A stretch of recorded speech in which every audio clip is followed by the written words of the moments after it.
Today we wouldn't think of using quills, sundials, or even floppy disks. The world has long surpassed those creations of old technology.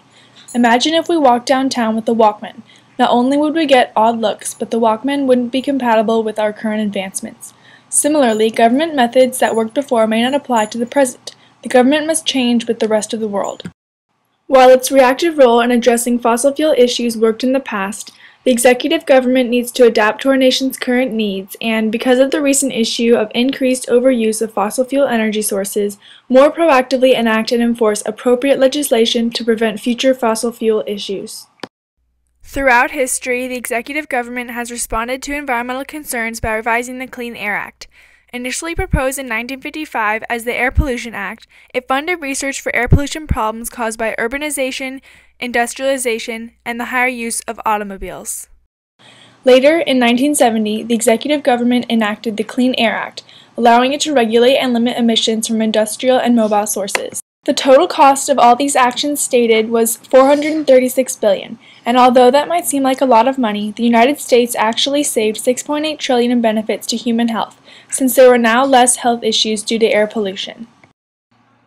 Around this time, a section of the executive government, the EPA, was formed to oversee environmental issues. In 1990, Congress approved an EPA submission requesting a stricter cut in vehicle fossil fuel emissions, a response to the sudden popularity of air-polluting cars previously permitted more emissions due to their size.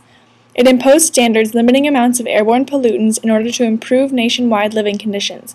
Through this act, the EPA could strictly regulate pollutant emissions and fund fossil fuel cleanup efforts, ultimately keeping the nation safer. So did this act work? According to the American Lung Association, the Clean Air Act improved U.S. air quality dramatically. However, these improvements weren't caused by the government, but by society. The 1970 Act resulted from urbanization and industrialization, showing how the government assumed a reactive role. It followed the path that society had already paved. This also applies to the 1990 Act, which was caused by an increase in the number of light trucks purchased and used. The EPA only reacted to pollution after it became a national concern. It didn't anticipate this problem, or if it did nothing to prevent it. Though the Clean Air Act limited and monitored emissions, the executive government's reactive role only worked before the U.S. overused oil. The U.S. didn't realize how using too much of the same resource pollutes the environment, so the EPA had no reason to enact many protective measures. Now, however, since we do overuse oil, pollution has worsened.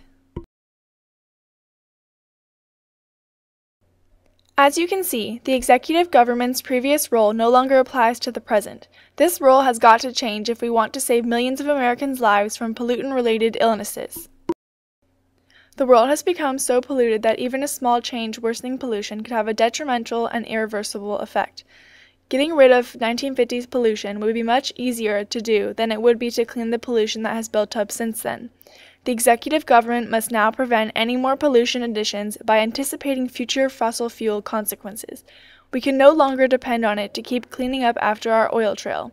Because of this modern shift, the executive government, mainly the EPA, should assume a proactive and preventative role in terms of fossil fuel overuse issues. The recent oil spill supports the idea that the government must now adopt a proactive, not reactive, role to lead the country toward fossil fuel efficiency and safety. Oil company BP, according to many investigation reports, bypassed or ignored several vital abnormalities in checkups, which ultimately led to the disastrous oil spill. After failing a test the day before the spill, BP workers filled the rig's pipe with mud in an attempt to clog a leak in the pipe, which actually worsened the oil rig's state. Fluid quickly leaked out of the riser pipe, suggesting that the seal of the preventer was leaking at least 5 hours before the explosion, and the blowout preventer, which is the rig's off switch, failed to function. The rig's workers clearly ignored obvious indications of a disaster waiting to happen. But if a government investigator had followed up on a checkup to successfully fix the problem, such a disaster might never have occurred. BP has been reported cutting corners, such as ignoring regulations and taking unsafe measures to conceal irregularities, causing 104 previous oil spills. This is another indication that the government checkups aren't working as well as they could be. However, the government remained in its reactive role. It only stepped in once the damage of the explosion of the oil rig had already been done. So what could have been done to prevent this oil spill, which has now damaged miles of coast and wildlife? One option is to let oil companies regulate themselves, since they, as experts of offshore drilling, would know what to do to repair and enhance the oil drilling industry. The government, specifically the EPA, would not closely monitor the companies, but instead distantly evaluate them. However, the Gulf oil spill highlights this method's weakness. Money motivates oil companies. BP bought cheaper cement for an oil well casing pipe to save money, despite the dangers this caused. The more expensive option would have prevented the explosion, but would require 2 expensive seals. Thus, the oil companies would and did prefer to ignore the environmental concerns and favor financial benefits.